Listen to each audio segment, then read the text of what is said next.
Saya Rahayudin Pertiwi. Saya Trin Raini. Saya Delia Cahaya. Saya Sulu Mutiara. Saya Ira Wanita. Kami akan menjelaskan tentang gerak pada tumbuhan. Berikut video yang dapat kami sampaikan.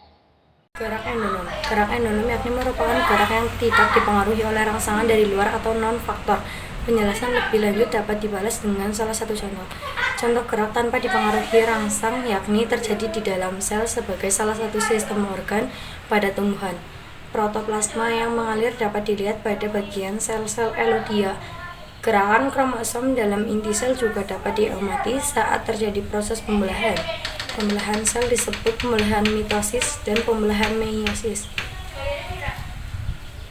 Contoh gerakan lain yakni pada saat terjadinya pecah kulit yang kering. Hal tersebut dapat dengan mudah ditemui di buah polong-polongan atau kacang-kacangan yang mengering kemudian mengeluarkan bunyi.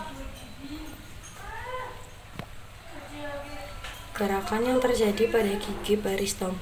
Gigi tersebut bergerak pada bagian sporangium organisme lumut. Gerak pada lumut ini disebut dengan gerak higrofis. Gerak higrofis terjadi karena disebabkan kadar air yang mengalami pengurangan terus-menerus. Hal ini membuat biji pada sporangium atau kantong spora menjadi retak dan kemudian pecah. Gerak ketionom. Gerak ketionom adalah gerak tumbuhan yang dipengaruhi oleh rangsangan. Gerak ini berbeda dengan gerak endonom sebelumnya, di mana tidak dipengaruhi oleh rangsangan dari luar. Gerak ketionom yakni jenis gerak yang akan terjadi apabila adanya pengaruh yang datang dari rangsangan dan luar.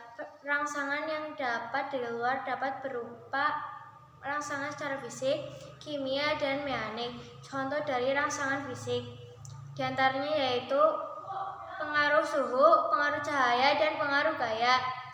Contoh pada rangsangan mekanik yakni dapat berasal dari sentuhan dan tiupan angin. Contoh pada rangkaian kimia adalah kadar racun yang berasal kecepatan sebuah gerak dan tumbuhan tergantung pada kekuatan dari lama rangsangan yang diberikan. Gerak yang dipengaruhi oleh rangsangan dibagi menjadi 3 jenis. Jenis pada gerak ketionom diantaranya adalah nasti dan taktis. Berikut adalah penjelasan mengenai nasti dan taktis. Pengertian gerak tropisme adalah salah satu gerak yang terjadi pada tumbuhan dengan arah gerak yang sangat dipengaruhi oleh dari mana datangnya arah rangsangan. Gerak tropisme dibagi menjadi 2 jenis. Jenis gerak tropisme adalah tropisme negatif dan tropisme positif. Gerak tropisme positif adalah gerak dengan arah yang menghampiri atau mendekati rangsangan. Sementara tropisme negatif adalah gerak dengan arah yang menjauhi rangsangan. Pembagian gerak tropisme berdasarkan sumber rangsang dapat dibedakan menjadi 6 beberapa jenis. Contoh gerak tropisme antara lain 1. Geotropisme, 2. Fototropisme, 3. Tigmotropisme, 4. Kemotropisme, 5. Termotropisme, dan 6. Hidrotropisme. Geotropisme adalah salah satu jenis gerak tropisme yang terjadi karena disebabkan adanya pengaruh dari rangsangan gravitasi. Jika terjadi rangsangan ini, organ pada tumbuhan umumnya akan menunjukkan gerak pertumbuhan secara geotropisme. Gerak tersebut terjadi secara positif maupun secara negatif. Geotropisme positif adalah gerak yang terjadi dengan arah yang sama seperti gravitasi bumi. Salah satu contoh yang sangat sering ditemui adalah akar tumbuhan. Pada gerak geotropisme negatif adalah gerak yang terjadi dengan berlawanan arah pada gravitasi bumi. Contoh gerak tumbuhan tersebut adalah batang tumbuhan. Fototerisme. Fototerisme adalah salah satu gerak terisme yang terjadi karena disebabkan adanya pengaruh dari rangsangan cahaya. Gerak pada fototerisme yakni terjadi karena adanya hasil interaksi yang terjadi antara sinar matahari dan pengaruh jenis hormon pada tumbuhan. Pada tumbuhan memiliki sel-sel kondisi sisi yang lebih gelap. Bagian tersebut akan memanjang dengan lebih cepat. Sel-sel berada di tempat yang lebih terang mengalami masa pertumbuhan yang lambat. Hal itu terjadi karena adanya penyebaran atau distribusi auksin yang bergerak secara turun pada bagian ujung batang. Jika pertumbuhan tidak merata, maka hal ini tersebut akibat dari adanya pengaruh. Tikmotropisme. Gerak ini adalah gerak yang disebabkan karena adanya sentuhan yang terjadi pada organisme tumbuhan.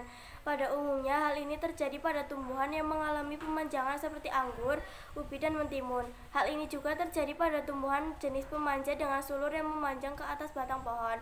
Tumbuhan yang termasuk kategori pemanjat pada umumnya memiliki bagian penyokong.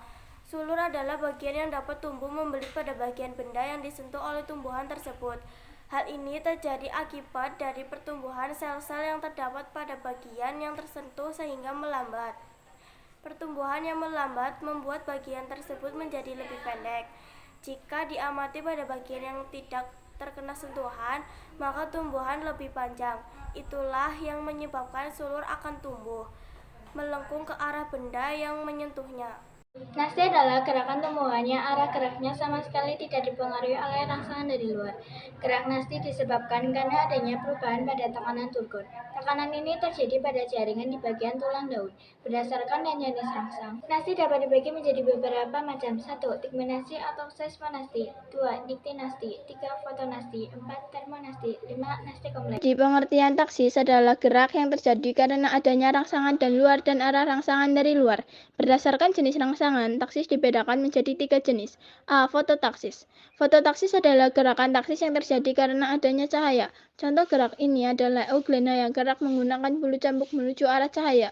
B. Kemotaksis. Kemotaksis adalah gerak taksis karena euglena bergerak ke arah datangnya cahaya rangsangan zat kimia.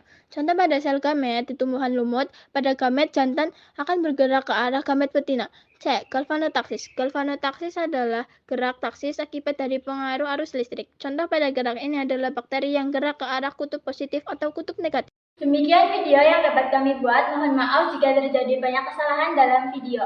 Wassalamualaikum warahmatullahi wabarakatuh.